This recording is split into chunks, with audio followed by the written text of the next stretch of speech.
Hello Reds fans, the game was exciting, a real battle, but first sign up for more Nottingham Forest news. Let's go. Head coach Steve Cooper made one change from last weekend's defeat at West Ham United, with Serge Aurier returning to the starting lineup in place of Neco Williams. There was also a welcome return to the matchday squad for Ryan Yates, who was named among the substitutes.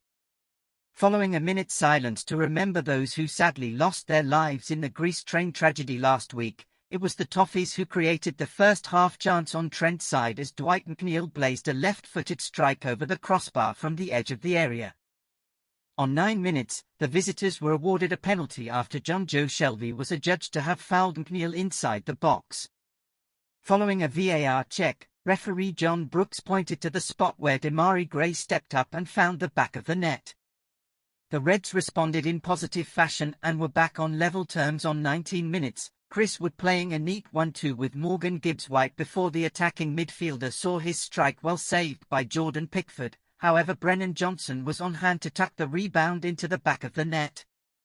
Just before the half-hour mark, Everton retook the lead as Abdoulaye Doucouré latched onto Michael Keane's header to steer the ball past Keylor Navas.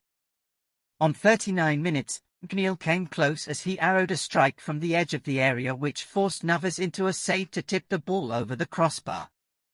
Just before the break, Johnson was fouled by Godfrey on the right-hand side, a challenge which earned the Everton defender a first yellow card of the afternoon.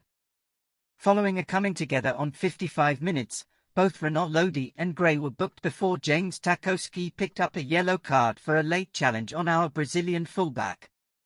With chances few and far between in the second half, Cooper made a triple change on 69 minutes as Yates, Andre Ayew and Emmanuel Dennis entered the fold in place of Wood, Remo Freuler and Jack Colback. On 77 minutes, the Reds were level as Johnson scored his second of the game in superb fashion. After Yates had the ball on the right, he had the awareness to find the Wales international before curling an effort into the top corner. On 81 minutes, Forest had a big chance on the break, Gibbs-White releasing Ayew, whose shot towards the back post was well saved by Pickford, but Johnson couldn't quite keep his footing to connect with the loose ball.